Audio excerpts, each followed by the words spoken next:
This is like a TV commercial here, looking at the cheese dripping.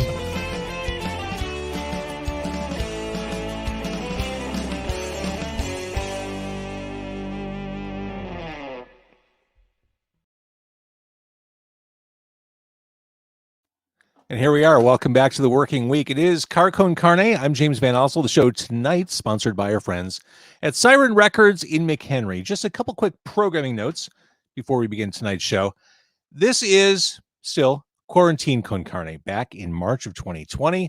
Due to the pandemic, I pulled back my usual method of doing this podcast, doing it in my car, visiting local restaurants, brew pubs, etc., doing interviews and video stuff in my Mazda 3. The world is loosening up. We're getting vaccinated. People are returning to something that passes for normal. And I realized as I was trying to book guests for Quarantine Con Carne, doing this from home, it was getting harder to do. And I had a couple of guests do last minute cancellations or reschedules because people are getting back to their lives and not everyone is home every night the way they were. So you'll notice over the next couple of weeks, I'm going to pull back on the Quarantine Con Carne, probably doing 2 or 3 a week instead of 5 a week, which I had been doing for the past 14 months, which is fucking ridiculous, but that's what I've been doing. And then at the end of the month, I will officially, finally, at last, return to the titular car of Car Con Carne. My first guest in the car will be the band Letdown, who you'll be able to see opening up the picnic show for fantastic radio station 101 WKQX. You may notice astute Car Con Carne viewers will notice that I'm wearing the ceremonial garb of Baseball Furies. Back in episode 517, director of that documentary, Jason Doubledinger, joined us for the show, and I'm wearing a very comfortable Baseball Furies shirt. And I need to feel comfortable because tonight's show is everything. It is relaxing. It's going to be glorious. I'm talking with Stephanie Sack. Now, Stephanie, hello, Stephanie. Hi, James. She is a cinephile. She's an Italian murder enthusiast. She's also a self-described cosmic hostess, gothy AF, Chicago native, hot yoga junkie, UFO valet, total weirdo, writes about murder, space, and murder in space. The 3 best topics in the world, James. If I were to compose a new LinkedIn profile, I would dig into some of those because those are skills I want to have. Those are things I want to have endorsed by colleagues on LinkedIn. I'm endorsed about murder, space, and murder in space all the time. It's a good feeling. The thing about LinkedIn, you know how on LinkedIn you have skills and people endorse you. I've been endorsed for things I flat out can't do.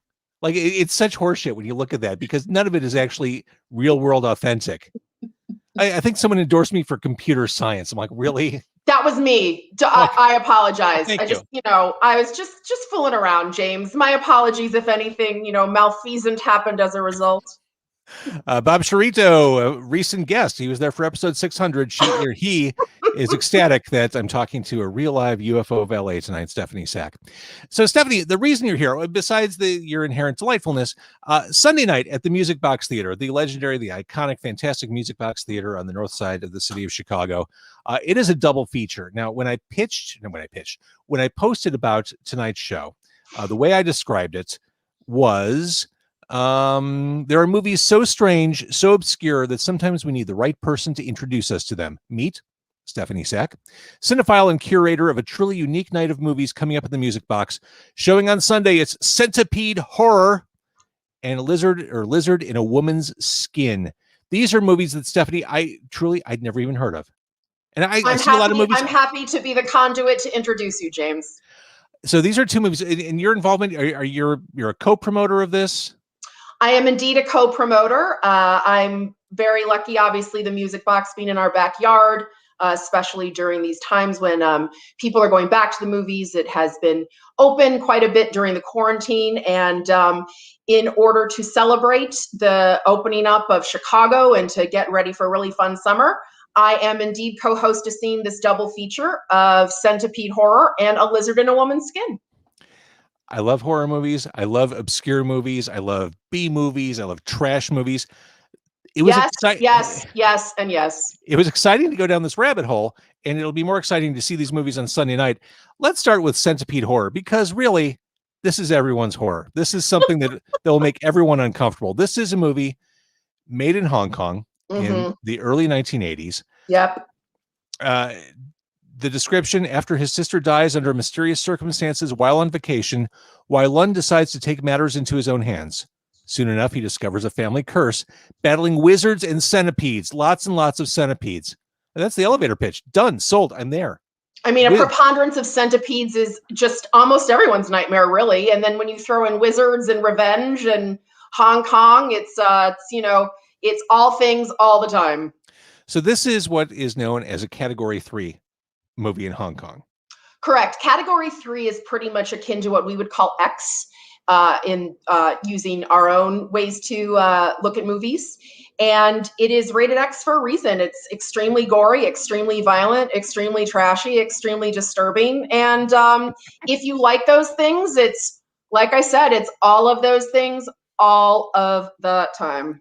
So the description of Category 3 films in Hong Kong: no persons younger than 18 are permitted to rent, purchase, or watch this film in the cinema. So yeah, which means every teenager is going to see this film. Right. It's like the warning sticker on a CD back in the late 80s, early 90s. That was totally. A nice effort, but ultimately useless. Now, for those who are unfamiliar with Category 3 movies, I'm just going to read some titles because really you don't need to see half of these. Some of the titles are just fantastic. Horrible High Heels, that was from 1996. You may remember that one. Lots of movies about rape. A surprising amount of rape movies, which you definitely don't need to see, but there's Rape in Public Sea. Girls Unbuttoned. As opposed to, dudes buttoned, apparently. Girls Unbuttoned. The least sexy X-rated name you could think of. I mean, okay, that's kind of wholesome in a way. There's Robotrix with an X. Yes, that's actually one of the more well-known ones, and it involves sort of an animatrix and tight costumes and bosoms and all that good Category 3 stuff. The one I want to track down came out in 2001. Human Pork Chop. Well, I'm Jewish, so that's not something I would do. Yeah, not kosher. No, not kosher at all. 1994, a Chinese torture chamber story. No ambiguity there. Story. That's what you're getting. I mean, I could lose myself in these. Sexy Soccer. Soccer is such a dusty, tiring sport, isn't it? I was never good at soccer. It's a lot of running. If someone wants to try to convince me soccer is sexy, good luck. Girls Unbuttoned. Okay, so the Centipede movie. This is a Cat 3 movie. It's going to be bananas. It's going to be disgusting. It's going to be offensive. It's going to get under your skin. Here's the beauty of it. This is not the sort of thing you can find on Netflix, Amazon, etc. Being able to see something this bonkers at a place as awesome and as iconic as the Music Box, that's a great night out. That's a great return to the new normal, or return to normal. I will say Category 3 in general is not my wheelhouse whatsoever, but I think it's important to be able to screen content, films, cinema like this, because if something is prohibited, I think it's probably even more important for it to be seen at some level.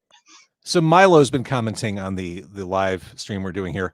He said, Centipede Horror is no Ebola syndrome, but it's certainly a thing.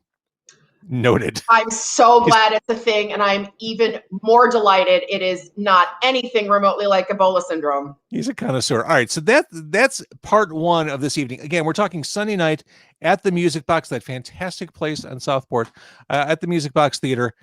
The second movie, now this is all about you. This is what made you say, I want to co-promote this. I want to be involved. This is one of your favorite movies, and I'll let you set it up. Everything you said is true, James. So this film is called A Lizard in a Woman's Skin from 1971. Came out of Italy by a fantastic director named Lucio Fulci. If you haven't heard of him, perhaps I can contextualize a little bit. He is a peer to Dario Argento, Mario Bava, Sergio Martino, that whole group of guys. And this group of directors, specifically out of Italy, between the years of, let's say, 69 and 89, put out a ton of films that are called giallo. And the reason they're called giallo is because they were all based on pulp novels, and the covers of the novels were all yellow. And in Italian, the word giallo translates to yellow. So it came out, these films came out looking, feeling, sort of acting in a similar way. And they all revolve around the glamour of murder, the beauty of pain. Everything is very colorful and psychedelic and very strange. And a lot of it is the result of sort of a post-war psychology. A lot of it is the result of film being very accessible at the time, and the Italian film industry really coming into its own in a way that was state supported, basically. But this particular film, within the dozens and dozens and dozens of giallo, really stands alone. It is an Olympian entry in a 20-year period where films were coming out left, right, and center. But one of the main reasons why this film really stands alone is because it is astonishingly beautiful to look at.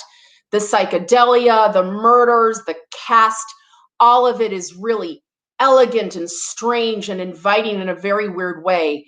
And the only way to really immerse in this is to see it in a theater. So that is why I am beyond excited to see this screened in a proper format, which is big and loud. And again, it's giallo. Giallo. I'm not going to say what I was saying, but I promise you I've been mispronouncing that my entire life. I'm very happy to correct you. Giallo. And if you're watching or listening, you've probably mispronounced it too. Giallo. So you talked about how gorgeous it looks, and in broad strokes, what makes it so attractive? What's this about? Well, that's a really good question. And the brass tacks of the plot involve a woman who is young and beautiful, and she is the daughter of a very successful politician. She's married to a very attractive man. She has a beautiful home, beautiful stepdaughter. And she is a repressed lesbian who is obsessed with her neighbor, who likes to take a bunch of drugs and have lesbian orgies.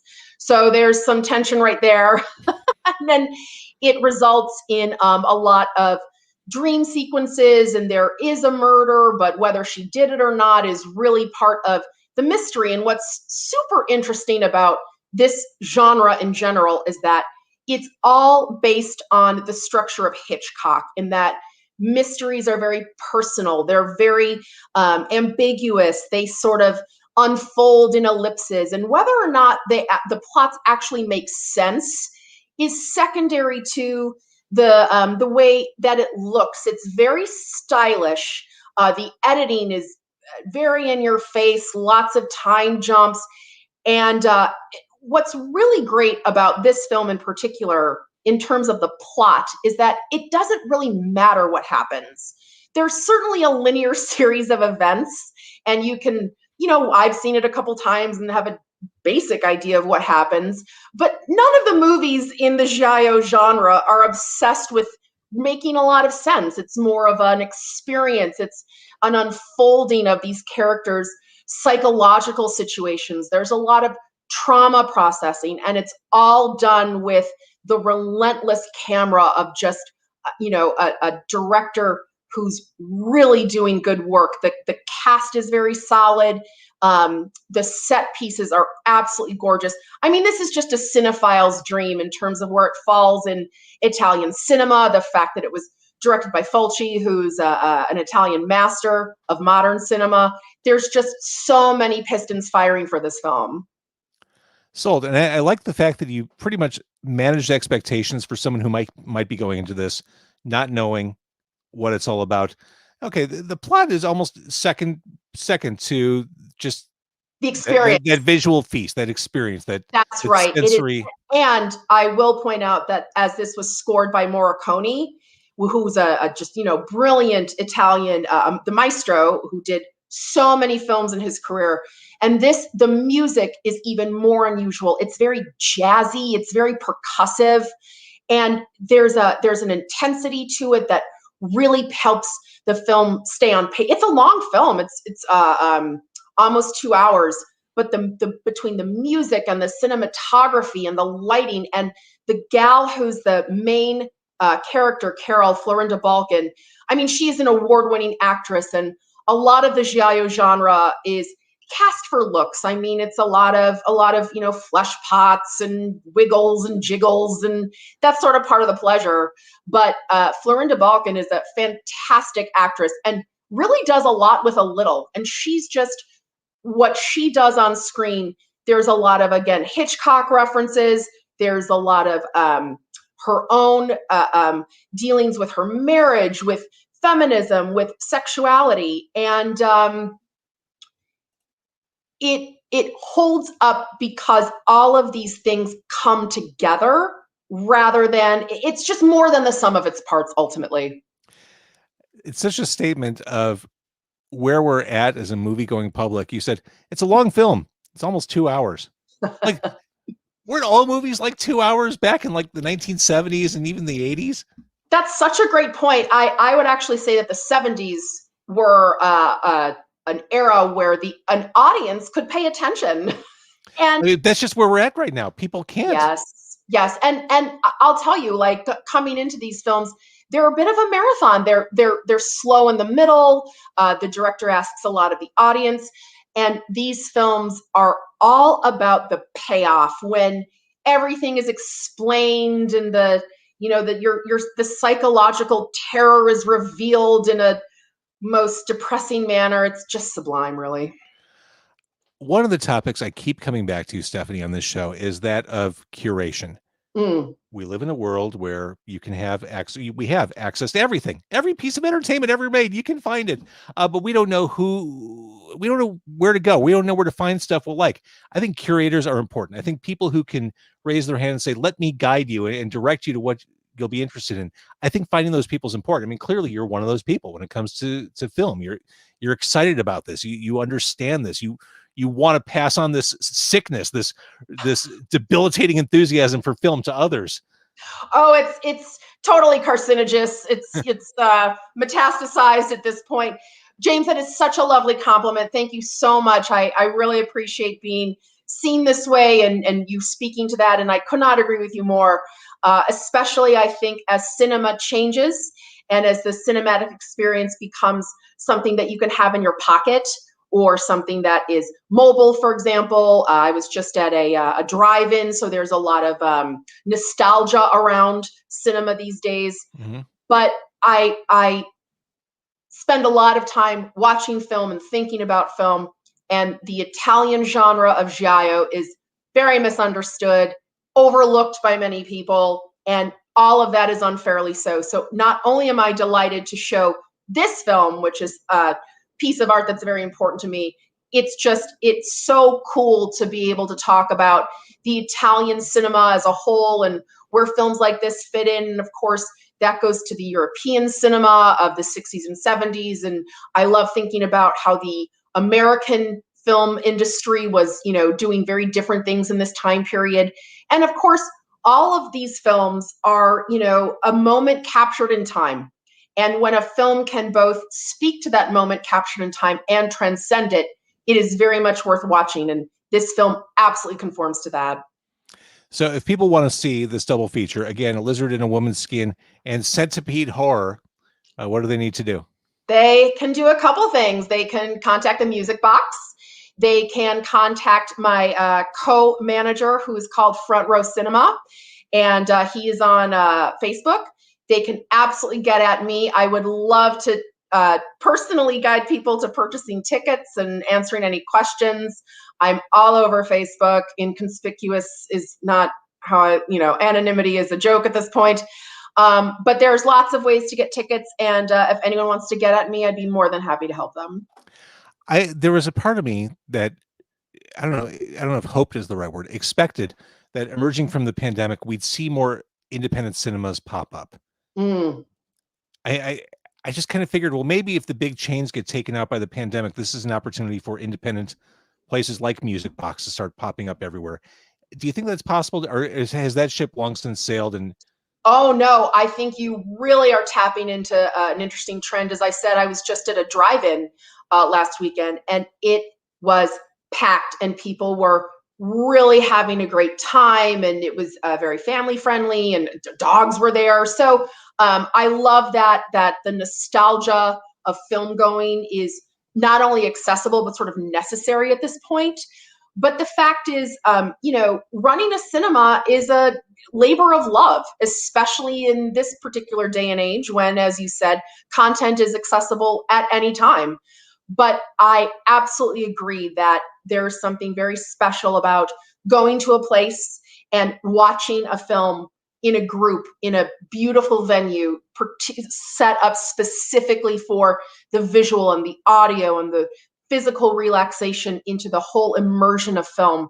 And I do keep an eye on quite a few things happening in the industry. I'm delighted to report that it seems like there's a single screen in Chicago that might be opened, looking to the Pilsen area. So Good. hopefully when I come back and talk about another film, we can discuss that, James.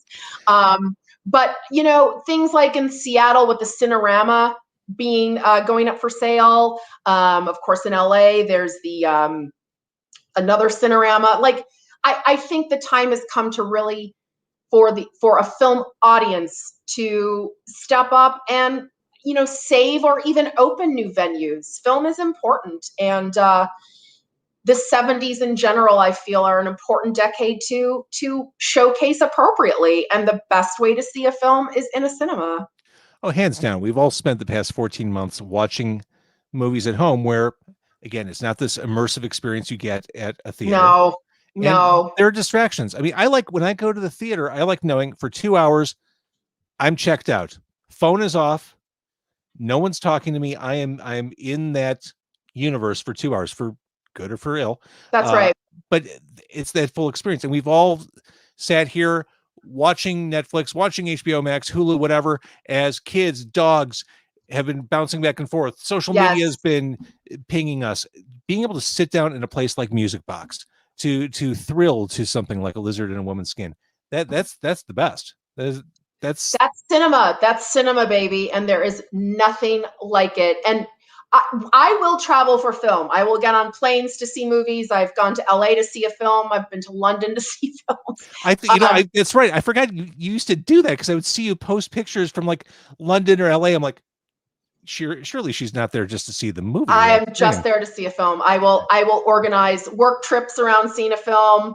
I will beg, borrow, and steal to get on planes to see films.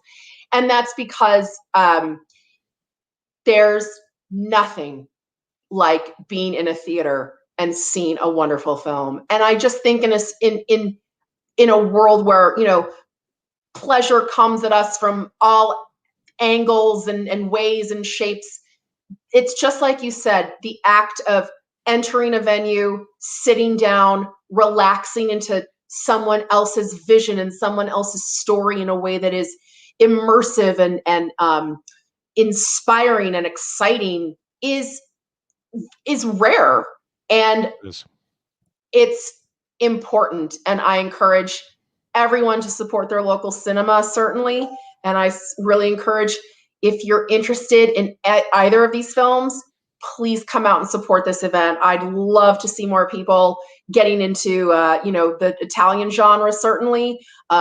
Anything regarding category 3, I'm not super comfortable speaking to, but I'm very excited that we have the opportunity to screen a film that as well. That's it. All right, Stephanie, thank you for previewing this Sunday at the Music Box. The pleasure is mine, James. All right, stay right there. I want to thank everyone who's been watching and or listening. Much appreciated. That's Stephanie. Go to the Music Box on Sunday, see some cool music. Sorry, Force of Habit.